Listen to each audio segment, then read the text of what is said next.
Ahora sí, comenzamos. ¿Qué vemos en el frotis? Así como está en esta imagen ejemplar de acá arriba. ¿Qué vemos ahí, por ejemplo? Glóbulos rojos. Bien, vemos glóbulos rojos, estos que están acá. Hay glóbulos Típicos. blancos, hay plaquetas. Hay glóbulos blancos, que supongo que verán que son estos que están acá, con núcleo. Los glóbulos rojos, como estuvimos viendo, son estos famosos discos bicóncavos de aproximadamente 7 micrómetros de diámetro, que son más finos en el medio, y más engrosados con un anillo alrededor. ¿Recuerdan por qué era eso o cuál era la idea de por qué tenían esa forma? Para aumentar la superficie de intercambio. De Gracias. intercambio.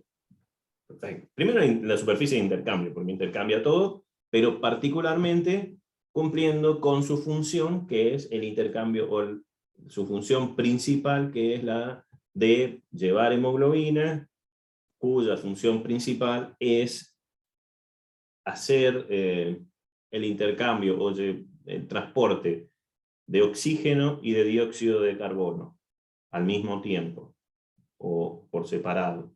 Eso es algo que lo vuelvo a recordar porque varios en el parcial me pusieron como que uno u otro, y el sitio donde, creo que lo ven en otra materia con más extensión, el sitio donde se une el oxígeno no es el mismo del dióxido de carbono y no son cuestiones alternativas. Pueden estar las dos moléculas unidas, o uno u otro. Son dos cosas diferentes, en dos sitios diferentes se une, la hemoglobina transporta oxígeno y dióxido de carbono. De hecho, no transporta el dióxido de carbono como dióxido de carbono, sino que lo modifica para incorporarlo a la molécula, pero sí lleva oxígeno como oxígeno coordinado en el grupo hemo. Bien, ¿qué más? ¿Cómo seguimos con esto? Vimos, si lo hacemos un poquito más cerca, tenemos los glóbulos blancos, los rojos que estuvimos hablando, y las plaquetas, que son básicamente los tres grandes elementos celulares que vamos a ver en la sangre, y a pesar de que la mayor cantidad son glóbulos rojos, los glóbulos blancos o los leucocitos son los que tienen mayor variabilidad. El resto de las plaquetas son estos fragmentos acelulares, que se lo considera dentro de células porque están, digamos, porque parten de células, pero no son células completas, son fragmentos de células. En algunas materias lo van a encontrar, o en algunos textos lo van a encontrar como células. Yo lo entiendo que sean células, pero la realidad es que son fragmentos. Y todo esto viene de, como toda célula que está en circulación, ¿de dónde nacen? ¿Quiénes son las fuentes de todas las células que están en la sangre? Ya a esta altura me tendrían que decir como un mantra, como una oración que aprendieron desde niños. La médula ósea. La médula ósea es un lugar. ¿De dónde? Está bien. Las células madre. Las células madres hematopoyéticas. Multipotente. Perfecto. Las células madre hematopoyéticas son, como la palabra lo dice, son las células madres de todas las células del sistema sanguíneo. Están en la médula ósea, en su gran mayoría están en la médula ósea. Hay una pequeña proporción que están en circulación. Uno puede obtener células madres de la sangre, pero están en muy baja proporción, por lo tanto la verdad que no es fácil encontrarlas, pero existen en circulación, y eventualmente pueden llegar a anidar en otros lados, como por ejemplo el hígado, y en algunas situaciones muy extrañas y patológicas, donde el cuerpo necesite glóbulos rojos y la médula ósea no lo está haciendo, es posible, pero en muy baja proporción, que en el hígado mismo se generen glóbulos rojos, glóbulos rojos particularmente. ¿Por qué? ¿Esto es muy loco? ¿O ya existe en algún momento del desarrollo alguna etapa de la vida donde naturalmente ocurre esto? En el feto sería. Etapa embrionaria. En la etapa embrionaria, en la etapa fetal, antes de que las células madre colonicen la médula ósea, de hecho, cuando todavía no se han formado los huesos, o sea, están en formación, uno de los momentos es la hematopoiesis desde el hígado o del hígado embrionario. Así que no es tan extraño que en el adulto el hígado pueda llegar a ser un lugar de hematopoiesis, pero no es algo normal y natural y que ocurra siempre. Cuando uno habla de hematopoiesis, piensa en la médula ósea, en las células madre que están en la médula ósea. Lo digo porque algo que tienen que tener en cuenta, todo lo que diga acá como un dogma, como si fuera escrito en la Biblia, en biología y en medicina, siempre hay una posibilidad de que sea levemente diferente. Así cuando decimos, ¿dónde están las células madres de la hematopoyética? En la médula ósea.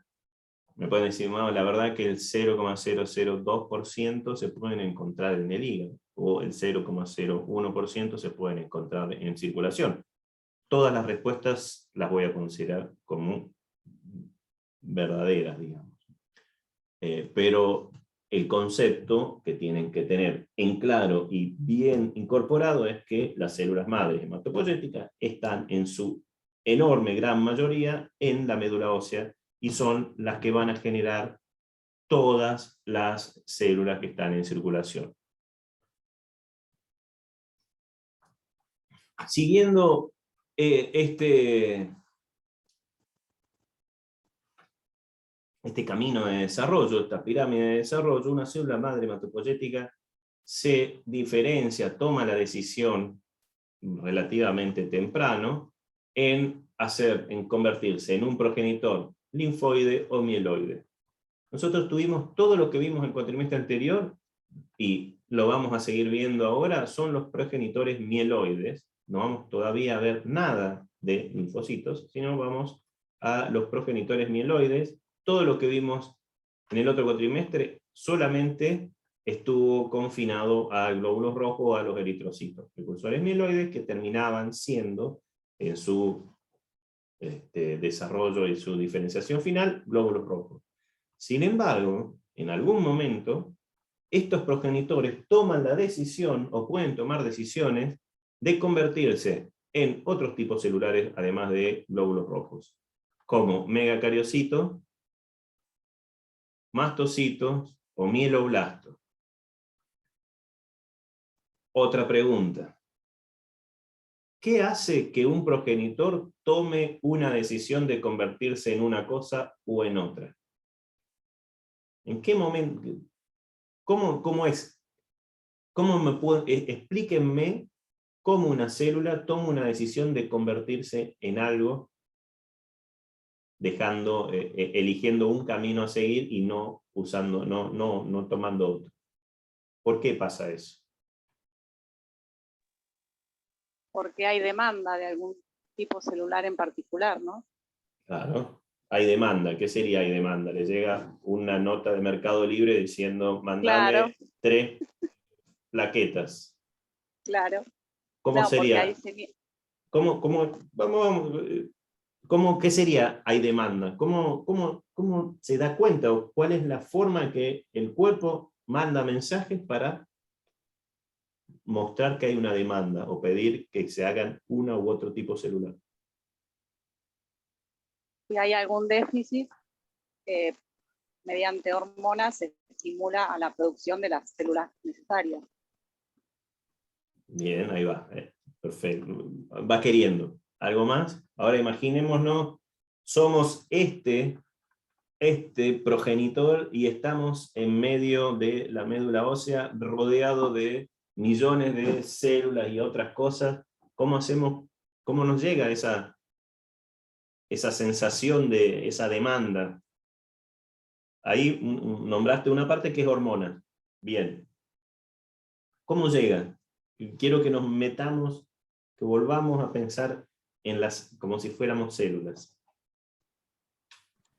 Y en general esas cosas se dan por cascadas de señalización. O sea, en los eritrocitos habíamos visto que si se sensaba falta de oxígeno, se secretaba más eritropoyetina, por ejemplo. Sí. Y siempre tienen que estar los factores de crecimiento, o sea, tiene que estar el ambiente para que la célula pueda, lo que vos decís de tomar la decisión. En este caso son los factores que, depende cuál esté presente, va a ser qué célula se va a diferenciar. Perfectamente, a eso quería, esa era la explicación que quería que alguien me llegara a decir. Bien, ¿recuerdan cuáles eran los factores para hacer eritrocitos? Uno ya lo acaba de nombrar, que era la eritropoyetina, ¿no? Que, ¿de dónde venía la eritropoyetina? Entre un paréntesis grande. Del riñón. Del riñón. Lo vuelvo a decir porque hubo personas que no pusieron riñón en el parcial. Y me hicieron recordar, me vino la memoria emotiva de todas las veces que le dije riñón y no pongan otra cosa y pusieron otra cosa. Ni siquiera nombré otros órganos. Sin embargo, hubo personas que pusieron pulmón, por ejemplo, y que no tenía que ver, y había pedido expresamente que recuerden que era el riñón. Bueno, perfecto. ¿Y en qué momento pasaba esto de la eritropoyetina? ¿Qué había? Porque había como, no lo tengo acá, bueno, no quiero cambiar el slide.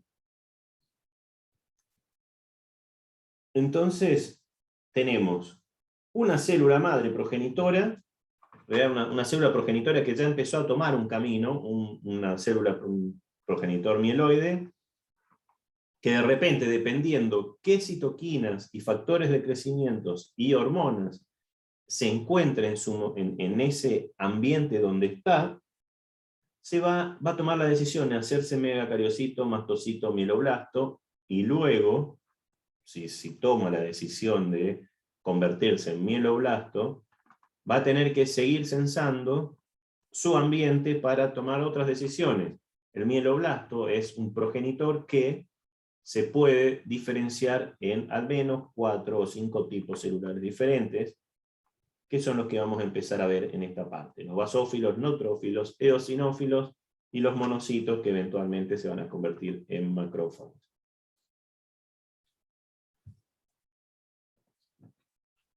Entonces, volviendo como a clasificaciones generales, cuando hablamos de glóbulos blancos, de leucocitos, como una cuestión general, por más que uno vea y sepa, que hay dos líneas grandes, el mieloide y el linfoide, todos estos, salvo el glóbulo rojo, todo el resto, y el megacariocito, son considerados leucocitos, es decir, leuco significa sin color.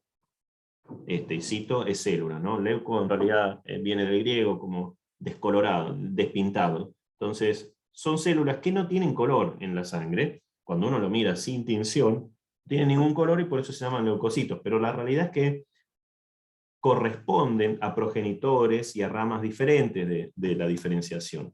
Entonces, si uno lo mira si uno lo tiene que clasificar, vamos a tener que hay una clasificación por presencia de gránulos. Son granulocitos o agranulocitos, es decir, que tienen o no tienen gránulos.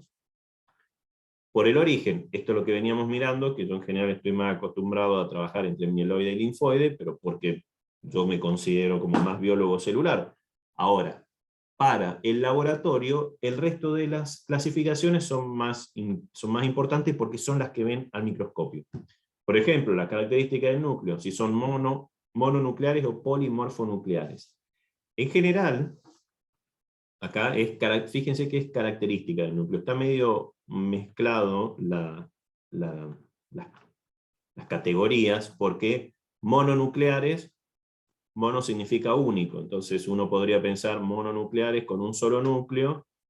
Lo contrario sería que tenga varios núcleos. O la otra categoría, sin embargo, es mononucleares que tienen un núcleo redondo y perfecto, y polimorfonucleares. Poli significa mucho, morfo es forma, y bueno, es núcleos con formas extrañas, con núcleos que no son formas claras.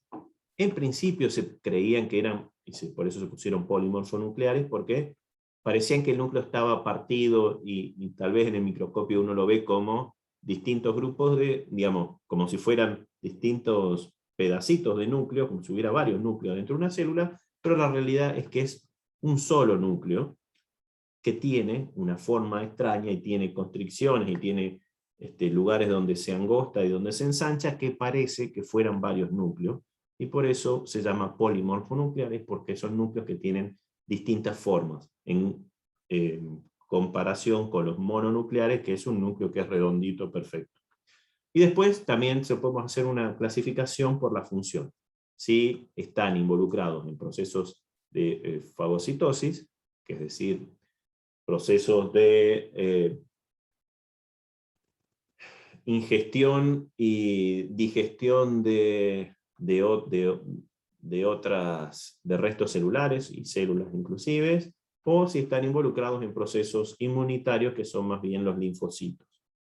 Esta parte también es un poco cuál es su función, y la función está un poco solapada entre los mieloides y los linfoides, porque, por ejemplo, los linfocitos B, por más que son células especializadas en la secreción o la producción de anticuerpos, por lo tanto están en procesos inmunitarios, también dentro de la función de anticuerpos tienen la posibilidad de fagocitar, y de hecho son excelentes células con capacidad fagocítica. O sea, como características generales, y esta es la parte que es más importante para la tecnicatura. Perdón, no estoy viendo en los chats. Ah, perfecto. Bueno, es que los glóbulos blancos, aproximadamente el 3%, están encargados, que es el 3% de las células que están en sangre, están encargados de destruir agentes infecciosos. Están encargados y trabajan o participan de los procesos inmunitarios. Y vamos a ver que los procesos inmunitarios se dividen en dos grandes ramas, y en cada una de esas ramas hay distintos tipos de células. Entonces, glóbulos blancos, leucocitos, como ya lo hablamos, el normal va entre 5.000 y 10.000 por mililitro. Y esto, bueno, leucocitosis es cuando hay más de 10.000 y leucopenia es cuando hay menos de 5.000. Cada vez, de nuevo, algo que van a tener que ir incorporando y que por ahí les ayuda es empezar a pensar cuáles son la etimología de las palabras. Leuco, ya se los dije, significa sin color, y son los glóbulos blancos. Citosis es aumento de células, y penias es pérdida, o una cantidad menor a algo. Entonces cualquier palabra, cualquier término que termine en penia, significa que es una carencia o una falta o un valor menor que el normal. En este caso, una leucopenia significa un valor menor a lo normal, que sería 5.000 células por mililitro. Y leucocitosis, Profesor, más de 10.000, sí. Cuando hablamos de menos de 5.000, también hay algunos rangos que están entre 4.000 y 10.000. En eso no ponemos leucopenias, ¿verdad? No, no. Esto, en este caso, puede ir de 4.000 también. Acá lo habitual y lo que dicen los libros de texto son 5.000, pero de nuevo, para cada lugar, cada país, cada Ministerio de Salud tiene un valor que es el que se toma como el rango normal. Y en general, de nuevo, recuerden que yo les hablo desde lo biológico exclusivamente, después las cuestiones más técnicas, médicas y técnicas del laboratorio, lo ven en otra materia. Uno puede ser normal tener menos de 5.000, menos de 4.000, y es una cuestión que puede ser normal, pero bueno, el que define eso es el Ministerio de Salud en todo caso. Muchas gracias. ¿Por qué? Bueno, no lo vemos todavía, pero ¿por qué podría ser de que de repente haya más de 10.000 por mililitro? Por una infección. ¿Por qué? Y porque aumentan, tratan de aumentar la defensa, el organismo contra los agentes que no lo conocen. Bien, exactamente por eso. Podría haber que de repente en una infección hay más de 10.000 células por mililitro, y eso ya va dando una idea de que, a diferencia de los glóbulos rojos, estas células tienen la capacidad de dividirse o de salir de manera aguda, es decir, rápidamente aumentar su cantidad. Recuerden que los glóbulos rojos no pueden rápidamente aumentar la cantidad. Necesitaban al menos 5 o 7 días para empezar a notarse el aumento en la producción de glóbulos rojos y que aumente la concentración en sangre, pero no era algo rápido. En los glóbulos rojos sí es rápido, y en horas son capaces de aumentar su número, es decir, tienen la capacidad, no todos, pero ya vamos a ir viendo que varios tienen la capacidad de dividirse porque o el cuerpo necesita en ese momento que haya muchas más células para efectuar su función inmunológica.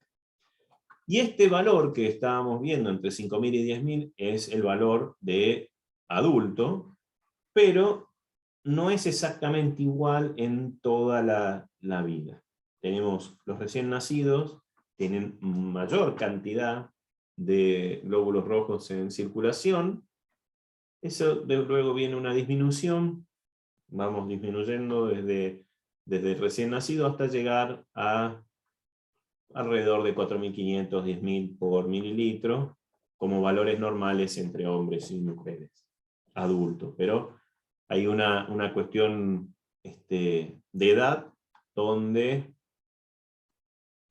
originalmente tenemos más glóbulos rojos en circulación, y eso es importante para cuando se hacen, no sé, si están dependiendo de la edad del paciente o de la persona que se hace un estudio, va a tener una normalidad diferente. Profe, Sí. perdón, dijo glóbulos rojos. Bueno, glóbulos blancos, perdón. Nos olvidamos de glóbulos rojos. Acá no hablamos, en esta parte no vamos a hablar más de glóbulos rojos, salvo en algún momento particular. Perdón si dije glóbulos rojos, es la mala costumbre. Como características generales, recordando lo que habíamos visto, glóbulos rojos, eritrocitos, viven 120 días en promedio, si se terminan muriendo, algunos más, unos menos, pero en promedio 120 días. Los glóbulos blancos tienen una vida en general que van de 7 a 10 horas, es decir, tardan un tiempo en ser generados, y una vez que están en circulación tienen algunas horas de vida y se terminan muriendo. No son todos exactamente así, como vamos a ver, los glóbulos blancos hay mucha variedad en los tipos celulares que componen los glóbulos blancos.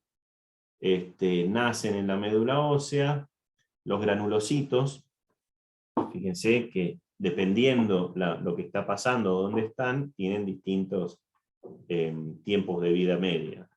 Un granulocito, es decir, las células que tienen gránulos, ya vamos a ver, son polimorfonucleares o neutrófilos, los eosinófilos, los basófilos. En circulación viven entre 4 y 8 horas. Una vez que están circulando, 4 o 8 horas y se terminan muriendo. Tienen la capacidad de migrar, a diferencia de los glóbulos rojos. Los glóbulos blancos tienen una capacidad de entrar y salir a la circulación relativamente con facilidad. Pueden, por ejemplo, estar en circulación y hacer una extravasación, es decir, salirse del vaso sanguíneo y meterse en el tejido, incorporarse al tejido, en donde pueden vivir un tiempo mayor, tienen una vida media de 4 a 5 días si no están en circulación. Estos son los granulocitos. Los monocitos en circulación tienen aproximadamente entre 10 y 20 horas de vida. Hay otro tipo, estos monocitos pueden diferenciarse a macrófagos, y estos macrófagos, hay macrófagos que están en circulación y macrófagos que están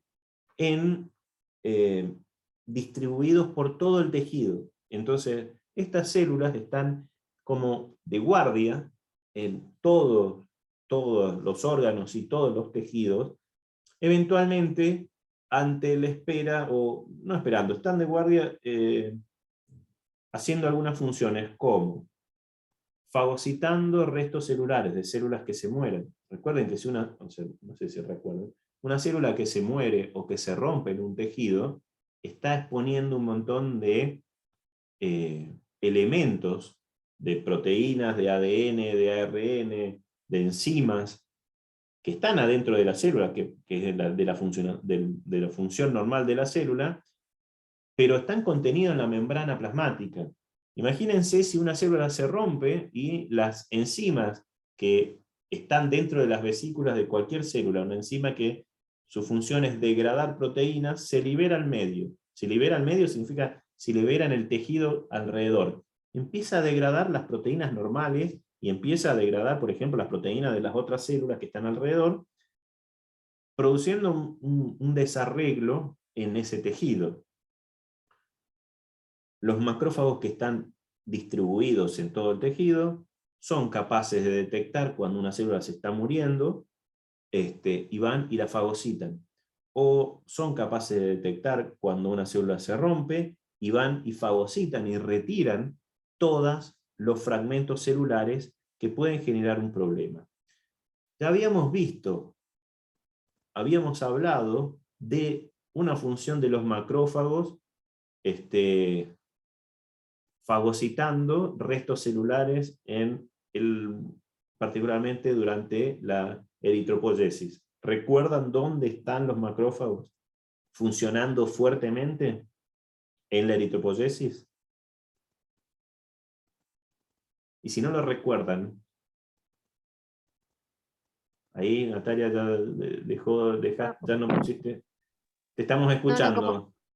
Como usted estaba hablando, cuando se expulsa el núcleo de los Exactamente. eritrocitos. Esa misma idea ocurre, esa misma función ocurre en todos los tejidos. Lo único que en la eritropoyesis existe justo un momento particular que es la expulsión del núcleo, la expulsión de los restos de las organelas celulares que ocurre desde el reticulocito al glóbulo rojo, donde naturalmente la célula se están liberando un montón de fragmentos y de estructuras celulares al medio que no deberían y que tienen que ser rápidamente degradados, porque, y esto es un spoiler para lo de más adelante, imagínense cuando un glóbulo blanco, particularmente un linfocito T o B, que son específicos, generan una inmunidad específica contra algo en particular. Lo vamos a ver más adelante, pero básicamente lo que pasa es que ese linfocito tiene que pasar un proceso de aprendizaje, de entender qué es propio y qué no es propio.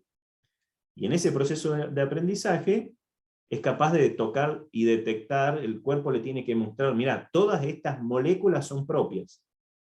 Cualquier cosa que no sea esto, atacalo. Ese es el concepto, la idea. Bueno, lo que le muestra, por ejemplo, no incluye ADN, no incluye las propias células, proteínas que están adentro de las células. Cuando una célula se revienta, se están exponiendo un montón de proteínas que el sistema inmunitario nunca vio, y si las reconoce como extrañas, empieza a atacarlas. Y si el sistema inmunitario empieza a atacar proteínas propias, es un error, y va a empezar, se genera un problema, un proceso de autoinmunidad o una enfermedad autoinmunitaria. Por ejemplo, pasa en la artrosis, que de repente algunos glóbulos rojos empiezan a atacar a algunas moléculas que están en las articulaciones, entonces van y la atacan. Obviamente la molécula de la articulación deja de funcionar bien y genera un montón de problemas. Por eso los macrófagos tisulares tienen una función muy importante, que es evitar que cualquier célula que se rompa, cualquier cosa extraña que aparezca, esté libremente. Lo vamos a pensar en este momento como que están ahí de guardia, eventualmente por si se rompe la barrera inmunitaria y de repente, por ejemplo, aparece una bacteria. Pero esos son los macrófagos que están en el tejido, y eso sí, duran meses. Eventualmente tienen la capacidad de moverse, salen del tejido y se van a circulación, y si van a circulación se mueren en poco tiempo. Y los linfocitos, sí, el resto de glóbulos blancos, el que nos está faltando, la otra rama, son los linfocitos, los T, los B, los NK, que esos pueden durar entre semanas y meses. Por ejemplo, el linfocito T de memoria, que tiene que ver, no sé, que se genera después de una vacunación, por ejemplo, contra la papera, dura toda la vida. Uno se vacuna de niño contra la papera y hay un linfocito T o algunos linfocitos T que son específicos de memoria, y hasta que uno no se muere, supongamos que se muera de viejo a los 75, 90, 100 años, va a estar en circulación y nunca se va a morir. Por eso, con una sola vacuna alcanza, porque está ese linfocito de memoria que no se muere. Otras vacunas no generan esa memoria y hay que vacunarse cada tanto porque se mueren en meses o años o en semanas. Y la gran mayoría de los linfocitos B y T, una vez que están en circulación, en general viven entre 7, 10 horas, 24 horas como máximo. La gran mayoría se terminan muriendo, por lo tanto también se tienen que estar generando constantemente. Entonces, ahora ya volviendo a este arbolito perfecto de célula madre que se convierte, que toma decisiones. Por ejemplo, si en el medio se encuentran ciertas citoquinas, se va a convertir en una célula madre mieloide, progenitora, que tienen algunos nombres. Lo vamos a ver como CFU o UFC, unidad formadora de colonias eritroide. Esta es la que ya tomó la decisión de hacerse eritrocito. La CFU o de megacariocito, que va a dar un megacarioplasto, megacariocito, y va a ser la célula que genera las plaquetas. O va a haber una unidad formadora de colonias, GM porque es granulocito monocito, que va a dar mieloblastos o monoblastos, que este mieloblasto se va a convertir en neutrófilo y el monoblasto en monocito. Y hay una célula madre mieloide que directamente va a pasar y se va a convertir en eosinófilo o basófilo. Son las células que están a nivel de blasto. Entonces los progenitores son los CFU, todos los que son blastos están luego de CFU, están ya más diferenciados. Recuerden que cada vez que uno va tomando este camino, va siguiendo las líneas, las células van tomando decisiones y no se pueden convertir, no pueden volver para atrás. Entonces, a medida que esta célula madre va tomando estos caminos, estas elecciones, se convierte en progenitor. Los progenitores no pueden hacer, por ejemplo, el progenitor GM, granulocito monocito, no puede hacer otra cosa que no sea o monoblasto o mieloblasto. a medida que va tomando la decisión y se va comprometiendo a un linaje, no puede pasarse a otra cosa. Va perdiendo su característica de célula madre. Y esto, bueno, va perdiendo su característica de célula madre. Acá empezamos a ver un poco de cómo lo que llamamos según la morfología, por ejemplo, si tenemos los neutrófilos, primero, los granulocitos más comunes que vamos a ver en un frótil son los neutrófilos. La verdad que el 60% de las células nucleadas aproximadamente son neutrófilos. Y los neutrófilos tienen otra característica, además de ser neutrófilos, es que son polimorfonucleares. Son los típicos células polimorfonucleares. Comparen, por ejemplo, con esto, que son linfocitos.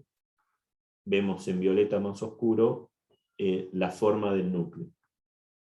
Estos son claramente o típicamente mononucleares. Fíjense, es un solo núcleo redondo, bien prominente, que ocupa casi todo el tamaño de la célula, y los polimorfonucleares, vean que el núcleo, a pesar de que es uno solo, no es que hay muchos núcleos, es un solo núcleo, pero tiene, si se fijan acá tal vez puedan ver, hay lóbulos, son multilobulados.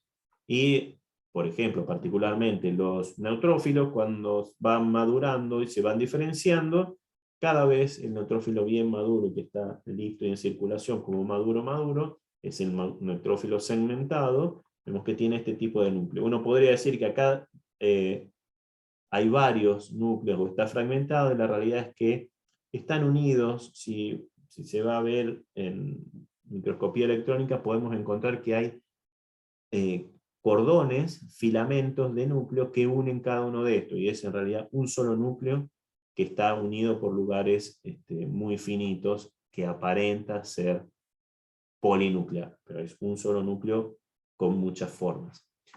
Los eosinófilos y los basófilos tienen su nombre básicamente porque dentro del colorante más común en las tinciones que hay en hematología, toman el colorante, el basófilo es, filo significa amor, entonces, y vaso es básico, son células que se tiñen o les gustan los colorantes básicos, y los eosinófilos son células que les gusta o se tiñen con eosina, que es un colorante, que es este colorante que le da el típico más naranja o rojito, comparado con el lila o violeta del resto de las estructuras. Entonces, es muy evidente ver cómo es un eosinófilo comparado con el resto. Y lo que se marca son los gránulos. Particularmente los gránulos son estructuras que se colorean fuertemente con eosina. En cambio, los basófilos, uno ve inclusive los gránulos son tan fuertes que a veces es difícil distinguir el núcleo, que se tiñe del mismo color, porque está completamente lleno de gránulos, y las sustancias que contienen esos gránulos se colorean fuertemente de violeta. Esto con el tiempo ustedes se van a ir haciendo expertos, y cualquier momento me pueden volver a estas clases y explicarme mejor exactamente qué estamos viendo acá, qué es lo que espero. Bueno, entrando a los granulocitos mieloides, particularmente neutrófilos, eosinófilos y basófilos. Los neutrófilos o polimorfonucleares son las células nucleares que están en mayor proporción en la sangre, y están involucrados en los procesos de defensas generales, inespecíficas, contra organismos, y están involucrados en procesos infecciosos. Estos tres, los neutrófilos, los eosinófilos y los basófilos, tienen esta característica de ser polimorfonucleares, donde el neutrófilo tiene muchos más gránulos y tiene un núcleo mucho más, no fragmentado, con lóbulos más prominentes, con mayor cantidad de lóbulos. En cambio, los eosinófilos y los basófilos, en general, si uno los puede ver, tiene un núcleo bilobulado, o partido en dos partes, básicamente. De nuevo, disculpen, no es partido. Tienen el núcleo con dos lóbulos que están unidos. El núcleo es uno solo. Por favor, recuerden eso, que es uno solo, pero tiene distintas cantidades de lóbulos. Acá lo vamos a ver, y lo van a ver de miles de formas diferentes. Los neutrófilos, se llaman neutrófilos porque la coloración que toma su citoplasma es neutro, es decir, no toman ni colorantes ácidos en mayor proporción, ni básicos como los linfocitos. En comparación con los eosinófilos y basófilos, que sí tienen un colorante, una coloración particular, dependiendo el colorante que toman. Valores normales, 2500 a 7000, son el 60-70% del total de células nucleadas que están en circulación. De las células que están en circulación, la gran mayoría son linfocitos, son eritrocitos, la gran mayoría. Luego vienen las células nucleadas, ¿no? Eritrocitos no tienen núcleo. Luego vienen las células nucleadas, y de las células nucleadas o leucocitos, el 60 o 70% son neutrófilos. Y son las células encargadas, y su función principal es fagocitar bacterias y hongos. Son, además de la fagocitosis, tienen una función muy particular, tienen la capacidad de moverse, tienen capacidad de locomoción, y son los típicos que uno ve en los videos, persiguiendo bacterias o persiguiendo cosas que se mueven en el vidrio. Uno lo puede llegar a ver en el laboratorio. Obviamente no en exposiciones largas, no lo ve uno en un frotis, primero que no, porque está fijado. Y tiene la capacidad en la naturaleza, digamos, en el cuerpo, de extravasar, de entrar, de salir de circulación, entrar al tejido, y de salir del tejido y volver a circulación. Y esta capacidad está dada porque tienen receptores en su membrana que son capaces de interactuar con moléculas que se llaman quimiotácticas. Las moléculas químicas, táctico es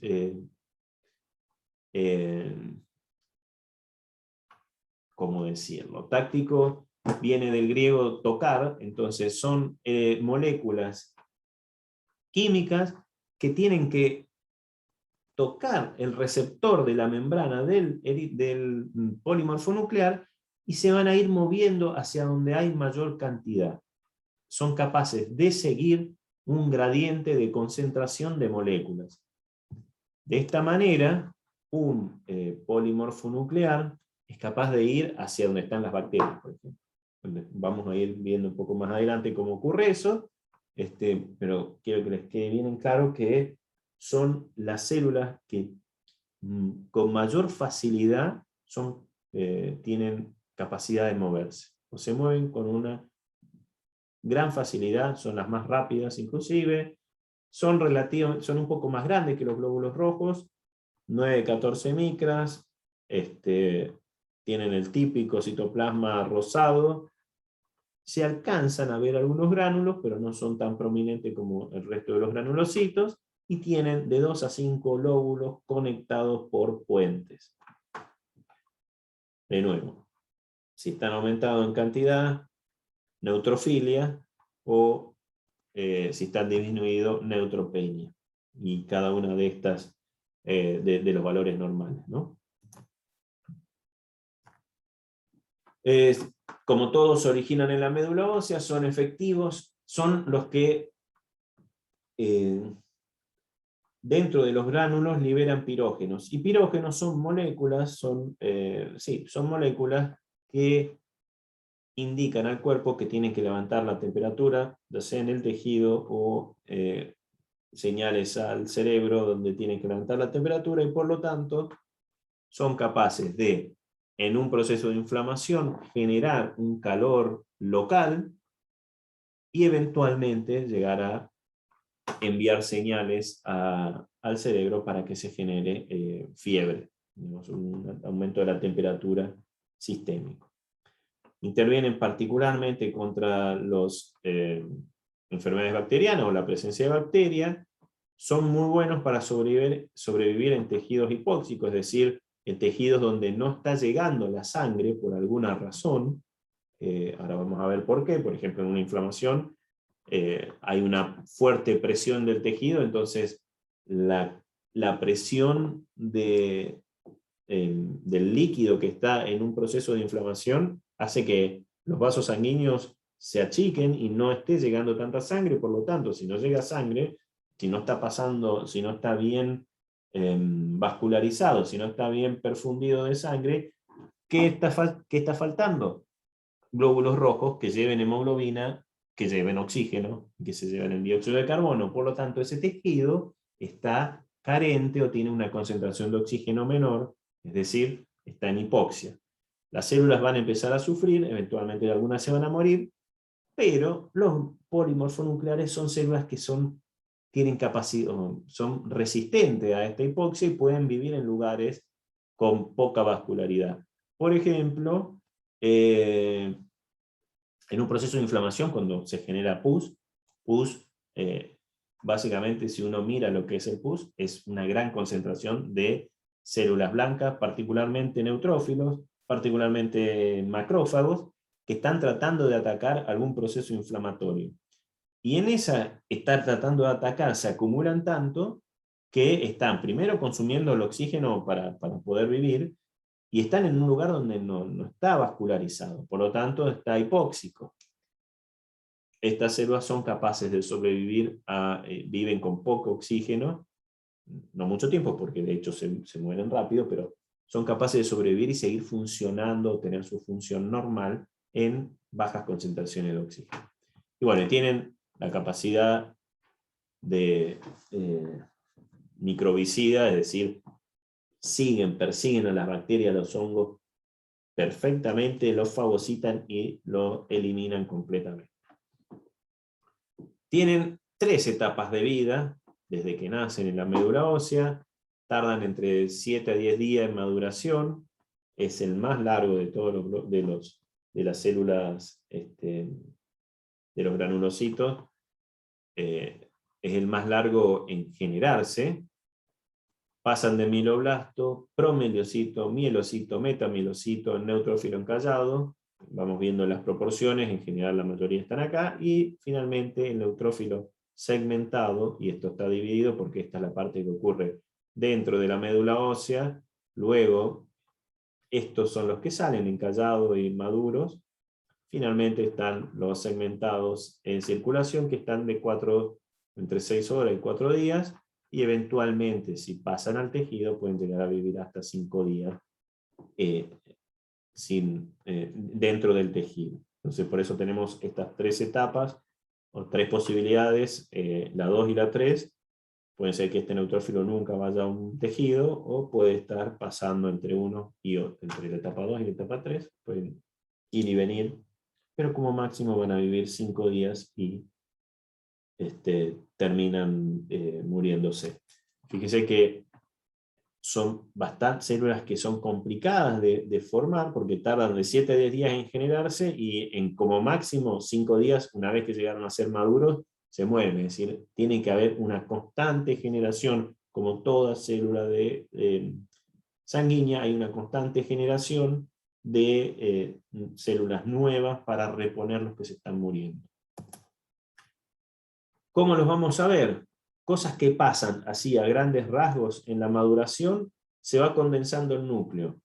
De nuevo, condensando el núcleo significa que al principio tenemos un núcleo expandido que ocupa casi toda la célula, porque hay muchos genes que se están expresando, que están haciendo genes que son específicos para generar una célula particular, y con el tiempo de todos esos muchos genes se van a ir apagando la gran mayoría y se van condensando directamente, el ADN se compacta de manera de que no funciona, no pueda ser leído, y solamente quedan aquellos lugares donde hay genes que están relacionados con las proteínas y los ARNs que son necesarios para la función del neutrófilo maduro al final.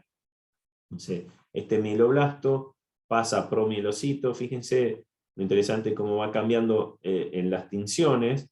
Es bastante, el mieloblasto tiene un citoplasma muy finito y más azulado, que con el tiempo va perdiendo esa coloración azul y se va poniendo más violeta o más rojo inclusive. Son características que van a ir aprendiendo en los atlas y en la observación para poder diferenciar de esta célula en general. Fíjense que tanto mieloblasto como promielocito, mielocito, todos estos deberían estar en la médula ósea, y esto es un frotis de sangre, es decir, pueden salir a circulación y los podemos encontrar, pero en extremadamente muy baja proporción. La otra opción es hacer una punción de médula ósea y ahí sí lo vamos a encontrar, pero en sangre es posible encontrar algunas células que naturalmente o normalmente, siempre hablamos, están en la médula ósea. De nuevo, esto es biología y no es todo o nada, no es matemática. Está bien, se generan y en la médula ósea, pero podemos llegar a encontrar en muy baja proporción algunas células progenitoras en circulación. Y si lo encontramos en proporciones más altas, significa que algo está pasando, no es normal y es posible que la persona tenga algún problema, pero eso es otro tema. Las primeras tres, mieloblasto, promielocito y mielocito, tienen como características que se dividen. La amplificación, recuerden que en algún momento no hay tantas células madre para hacer tanta cantidad de células, sino que para las tantas células maduras que están en circulación y que tienen que estar generando constantemente, sino es que en algún momento de los procesos de maduración hay momentos de divisiones donde se aumentan el número de células. Entonces, en los tres primeros estadios, mieloblasto, promielocito, mielocito, estas células, aparte de ir diferenciando y madurando, tienen la capacidad de dividirse. Una vez que llegan a ser metamielocitos, fíjense que ya casi son bastante parecidos a un polimorfo nuclear maduro, ya dejan de ciclar, van perdiendo a medida que aumenta el grado de maduración y de diferenciación, van perdiendo la capacidad de ciclar. Y cuando digo ciclar, es la capacidad de dividirse, de entrar en ciclo celular y dividirse. Y van ganando, por ejemplo, la capacidad de migrar. Entonces, el metamielocito, el neutrófilo encallado y obviamente el neutrófilo maduro segmentado, tienen la máxima capacidad de migración. Y lo que va pasando en este momento de maduración es que se van generando las estructuras y se van generando las enzimas particularmente que se van acumulando en distintos tipos de vesículas y de gránulos que tienen características diferentes que están dentro del glóbulo del neutrófilo o del granulocito en general. ¿Cómo funcionan estos granulocitos, los polimorfonucleares? Bueno, los polimorfonucleares no están todos en circulación.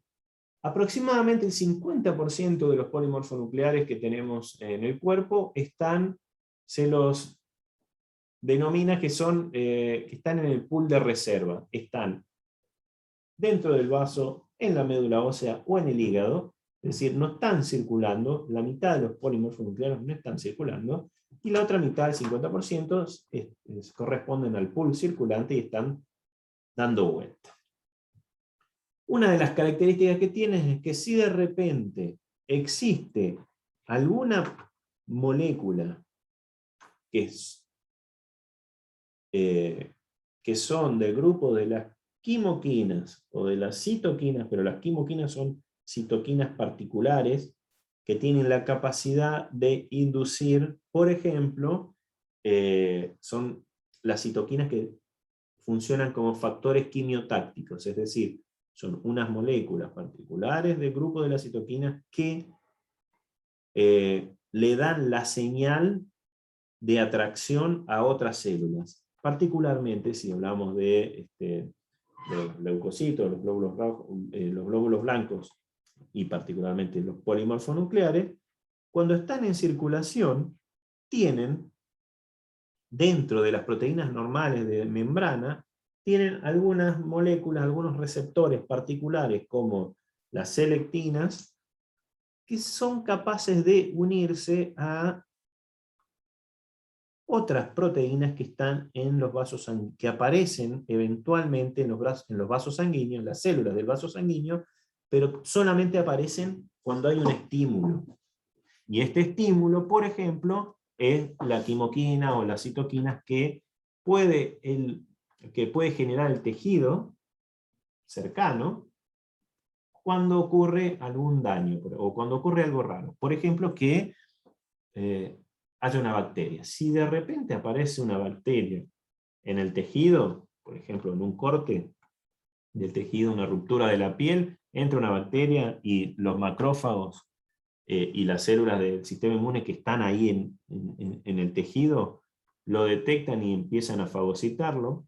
Una de las cosas que ocurre es que secretan estas quimoquinas, estas moléculas, que van a difundir por el tejido y eventualmente van a llegar a tocar una célula endotelial y les van a inducir a producir, a que expresen en la superficie alguna molécula en particular que se llaman selectinas.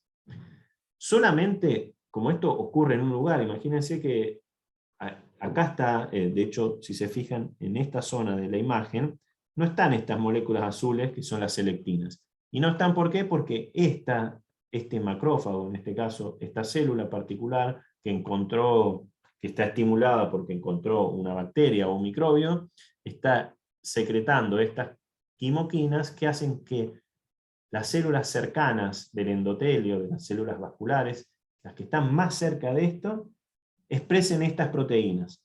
Las que están más lejos no. Entonces los leucocitos, los glóbulos blancos que están circulando, tienen el receptor para estas selectinas, por ejemplo. Entonces cuando van circulando de repente se pegan, y se pegan con mayor fuerza acá que acá. Acá no se pegan porque no están estos azules. Se pegan y empiezan como en vez de seguir circulando, a quedarse pegados en la superficie del endotelio, cercano a donde están generando donde se están generando, a la fuente de estas quimoquinas, o de estos factores quimiotácticos, que lo sacan, como funciona al final, lo sacan de la circulación, se van pegando ahí, como el flujo de sangre va para aquel lado, los va empujando, van a ir como rolando, de hecho, hay una etapa de rolling, y a medida que se unen, esto le dispara otra señal para que otras moléculas que están en la superficie se adhieran con fuerza a las células, a las proteínas que tienen la membrana de estas células endoteliales. Tan fuerte que empiezan a pegarse todas las células, al principio que es redondito y está así, todas las moléculas de superficie del leucocito se empiezan a pegar, a interactuar con las moléculas de la superficie de las células endoteliales, tanto que deja de ser redondito y se achata sobre la superficie del vaso, eventualmente disparando señales donde empieza a moverse literalmente y pasar por entre medio de las uniones de las células endoteliales, y lo único que hace es tratar de llegar al lugar donde hay mayor concentración de estas quimioquinas, de estos factores quimiotácticos. Por eso se llaman factores quimiotácticos, porque le inducen al leucocito a moverse a donde más cantidad haya. Y de esta pasa a una situación de rodamiento, de rolling,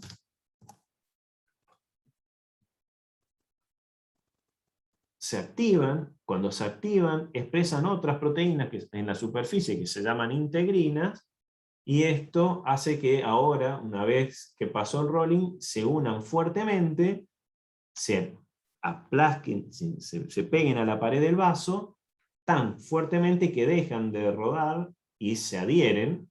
Ahí cambian, aparecen nuevos receptores, que son selectinas y mucinas. Fíjense que les estoy contando como receptores de moléculas. Los glóbulos rojos, los glóbulos blancos tienen receptores en su superficie que son capaces de unirse, por ejemplo, a azúcares, a carbohidratos, digamos, moléculas de azúcares que están en la superficie de las células del vaso.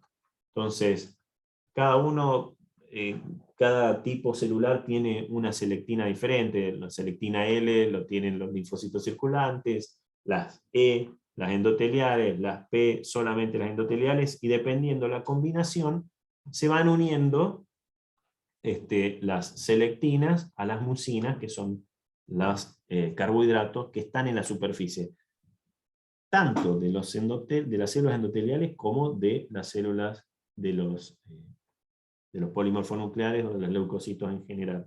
Entonces,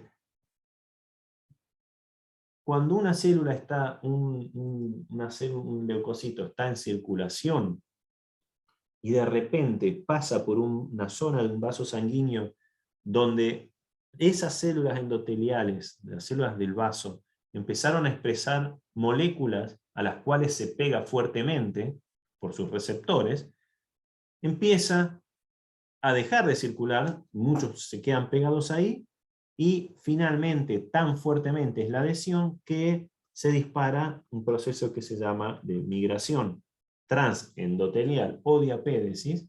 Migración transendotelial es porque migran desde el endotelio al tejido y hacen lo que tienen que hacer. Entonces van, por ejemplo, a fagocitar. ¿Y cómo es la fagocitosis?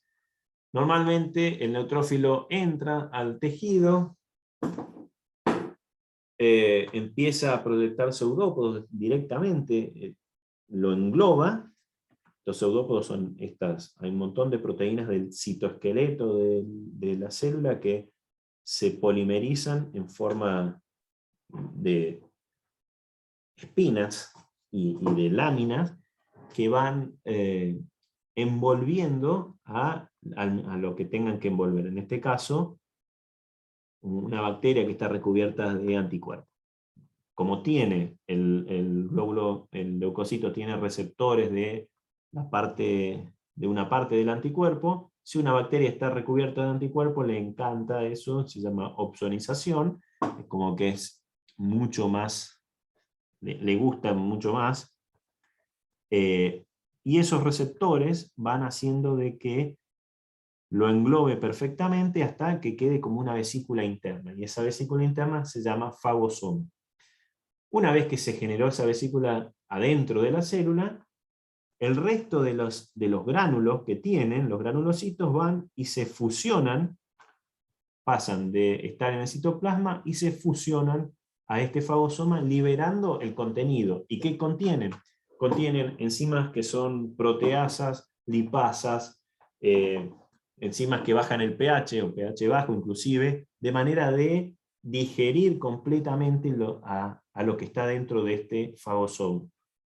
Y una vez que lo digiere, primero si es una célula, una bacteria, la termina matando y la termina haciendo desaparecer completamente, y eventualmente se queda con algún cuerpo residual, alguna proteína, alguna molécula que no puede digerir, y el resto la libera a circulación ya como moléculas libres.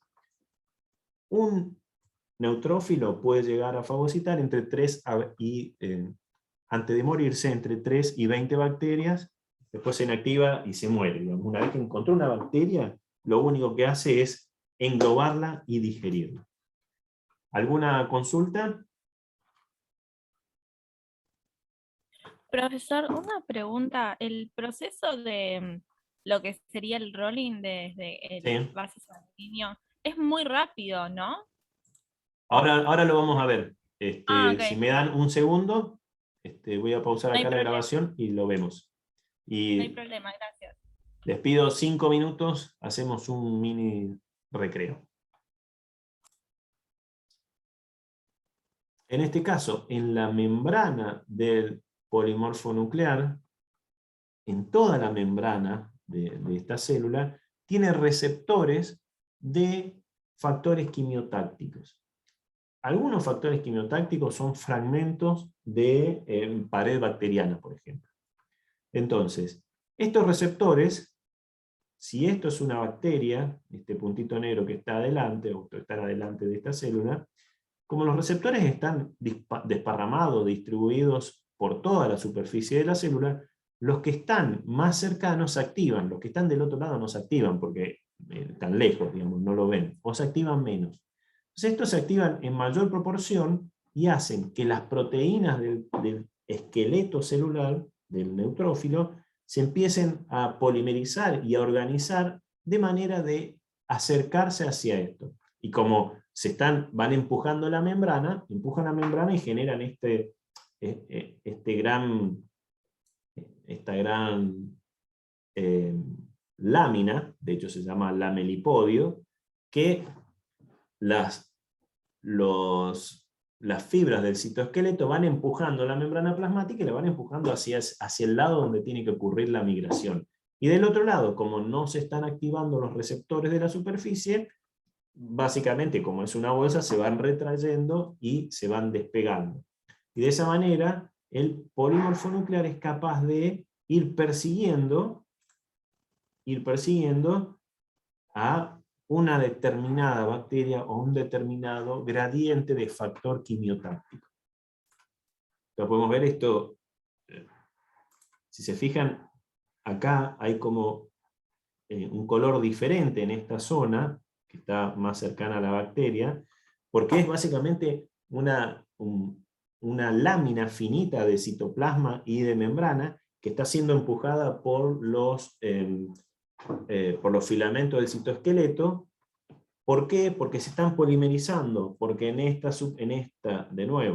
esta región hay receptores de moléculas que está secretando esta bacteria, o que está perdiendo esta bacteria, que se activan, y se activan solamente en este lado.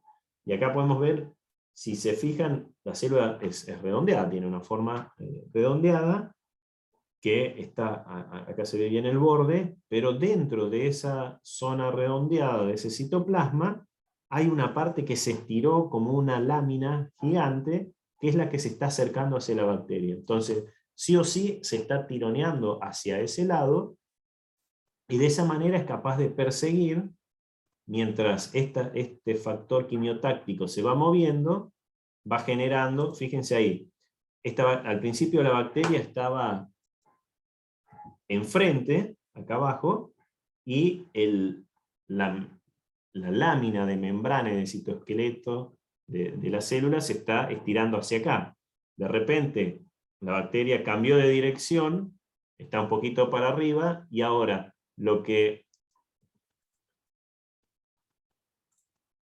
esto que se está estirando, de repente deja de estirarse acá y se empieza a estirar de este lado por la célula.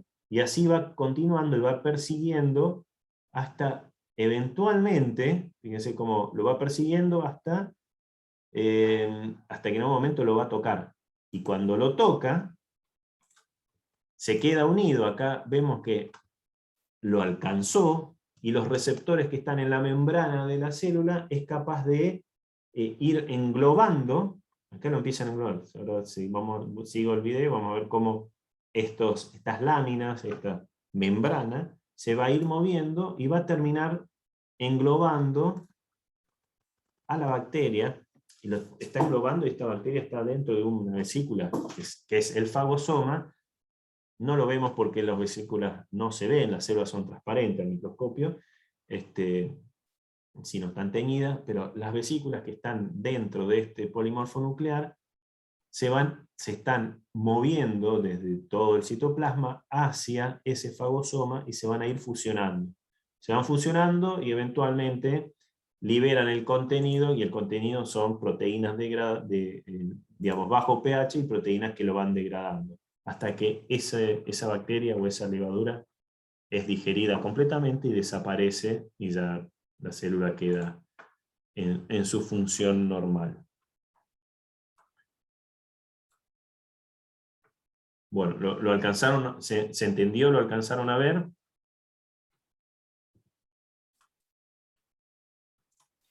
¿Me escuchan? Sí, sí. Sí, Sí, perfecto. profe. Es como Bueno. un policía, digamos. Exactamente. Sí, sí, sí. Y lo del rolling, ahora también acá lo vamos a ver. El rolling es muy similar y de hecho se puede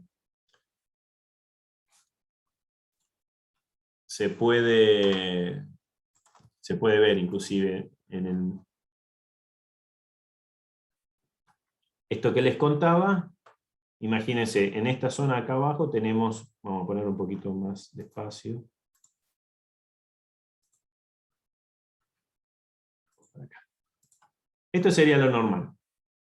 Tenemos tejido que está en blanco y los vasos sanguíneos que están, acá en este caso en rosado, y las células que están fluyendo en el interior. Supongamos que hay un proceso inflamatorio, por ejemplo, una infección en esta zona de acá abajo a la derecha. ¿Qué va a pasar? Las células que están normalmente fluyendo, esto es mucho más rápido, ¿no? El proceso de inflamación va a eliminar o va a liberar estas citoquinas, estas moléculas que sirven para modificar, o son moléculas señalizadoras.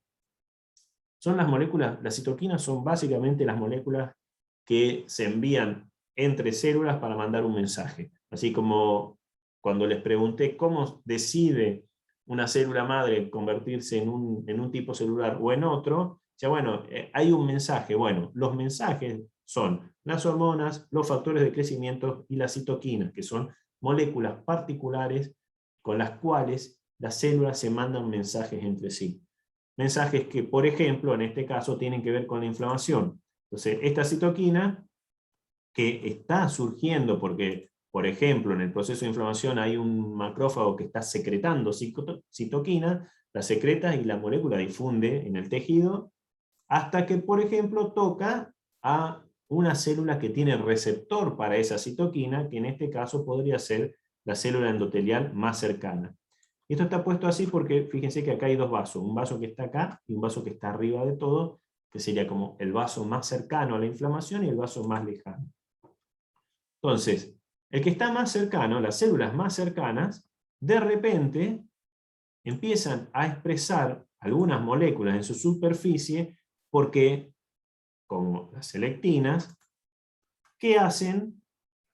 Las empieza a expresar porque estaban las citoquinas que lo indujeron o que les llegó la señal de que tienen que hacerlo. Y la selectina es esta molécula que está acá, que es capaz de unirse a un azúcar que está en la membrana de los leucocitos. O sea, es capaz de unirse de esta manera. Se une suavemente, se puede ir desuniendo, ¿y qué pasa? Cuando ese leucocito se une, en vez de estar como venía en circulación, ahora empieza a rolar porque le gusta estar pegado, o hay interacción con las selectinas que están expresando las células endoteliales. Entonces, si lo vemos, esto es esquemático, pero es lo que realmente pasa. Las células endoteliales empiezan a expresar distintos tipos de selectina, P, E-selectina, que son capaces de unirse a los azúcares de las proteínas que tienen en la superficie los leucocitos. Estos son los receptores y estos son los ligandos. Los receptores son las selectinas, y fíjense acá, uno de los ligandos es el sialil Lewis X. Esto, por ejemplo, bueno, es una molécula, es un azúcar en particular, que depende, los grupos sanguíneos son los tipos de azúcares particulares. Estas selectinas se unen, algunos grupos sanguíneos, recuerden que eran distintos tipos de azúcar. El Lewis es un grupo sanguíneo que también depende del tipo de azúcar. Pero en este caso, estas selectinas se unen a azúcares que todas las células, todos los leucocitos, no es que varía entre persona y persona. Se va pasando esto. El leucocito que estaba en circulación se va uniendo a... No es que se mueve el endotelio, sino que se mueve el leucocito, porque está el flujo sanguíneo hacia allá, porque hay receptores que unen a los ligandos que están en la membrana. A medida que va pasando esto pasa rápido, acá está hecho lento de manera de poder entenderlo. Llega un momento que esa unión no es que es una unión solamente física, sino que está disparando que las células, el leucocito, exprese otras células, otras proteínas en la membrana que lo hacen detener, que también aumentan la afinidad con el endotelio, y eventualmente, una vez que se detienen, son capaces de trasvasar y migrar hacia la fuente de donde están viniendo las citoquinas. ¿Por qué? Esta fuente no ocurre en cualquier momento. Esto es posiblemente es que hay una bacteria o una levadura o hay algún tejido, algún problema en el tejido, alguna ruptura en el tejido, y hay células que están tratando de eliminar eso. Esto es un video, ¿sí?, de una oreja de conejo. Se pone la oreja como es un tejido bastante fino. Oreja de conejo, oreja de ratón inclusive también es un tejido y está vascularizado, de manera que uno puede, como es muy finito, con algunos tipos de microscopio, se puede sedar al animal y ver lo que está pasando en el tejido. Acá vemos los dos vasos. Acá tenemos un vaso, acá arriba tenemos el otro vaso. Lo que hay en el medio, yo esto después le subo el enlace para esta, son videos de YouTube, así que le subo el enlace. Si no se alcanza a ver, pero se nota como que hay un flujo de algo, digamos, y algo que está pasando, y es que acá está pasando a gran velocidad la sangre. Los glóbulos rojos pasan tan rápido que no se pueden ver definidos. Sin embargo, sí podemos ver, por acá abajo es la línea del vaso sanguíneo, acá arriba hay otro. Esto es un tubo, pero solamente está hecho foco a la mitad del vaso sanguíneo. Entonces vemos en foco las células que están ahí, y fuera de foco lo que está más arriba, y fuera de foco lo que está más abajo, por eso podemos definir esa parte. Y hay algunas cosas, por ejemplo, estos círculos brillantes, que son leucocitos, y si los miramos en movimiento, están, fíjense ese, está rodando, lo mismo que este. Acá en esta zona hay una ruptura, tiene un pequeño corte, de manera que es el lugar donde se genera la inflamación, y las células que están en pasando por acá, esta por ejemplo que va lenta y está en el medio, no es que está en el medio, es que recuerden que es un tubo, o está pasando por abajo del tubo o por arriba, y como es una célula más gorda, lo alcanza a ver el microscopio, está rodando, lo mismo que esta, que está justo así, está en el plano, están rodando en el borde de las células endoteliales.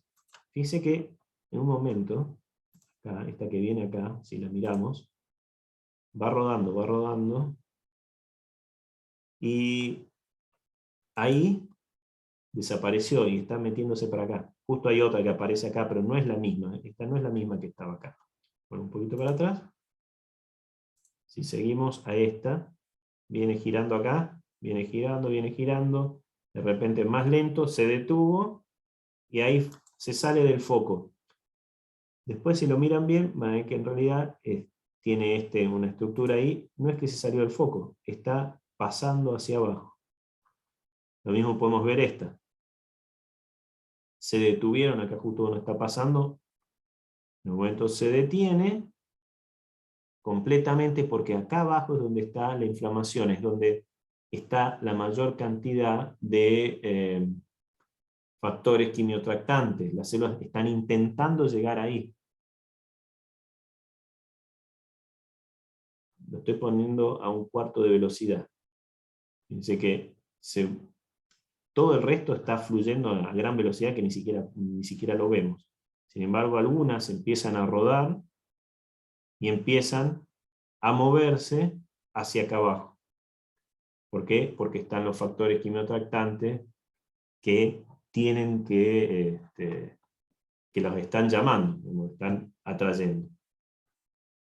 Un poco más lento, podemos ver cómo inclusive están todos los glóbulos rojos moviéndose, pasan en circulación, están bastante amontonados, bueno, ahora se fue de foco, pero eso es lo que pasa en el rolling. Las células son capaces de pegarse a la membrana y a pesar de que hay un flujo y esto está andando a mucha velocidad, la adhesión es tan fuerte que se frenan y están rolando hasta que pasan,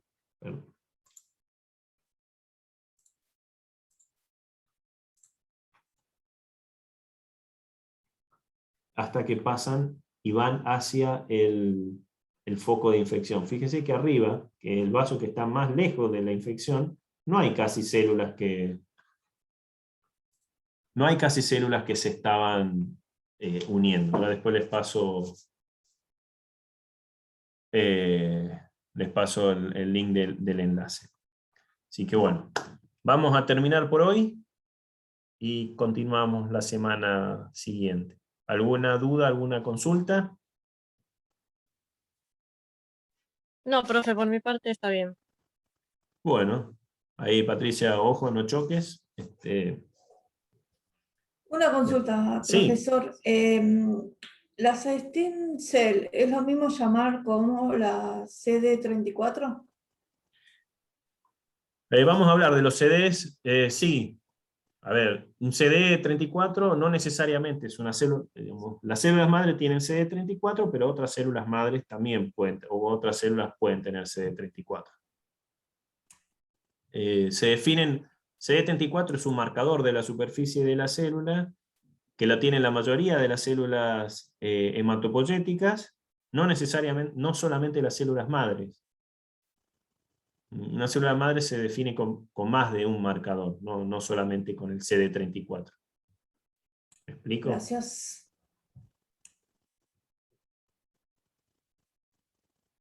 Bueno, ¿algo más? Y otra cosa, no tiene nada que ver con la clase, pero ¿no le ¿Cómo conviene no? más a usted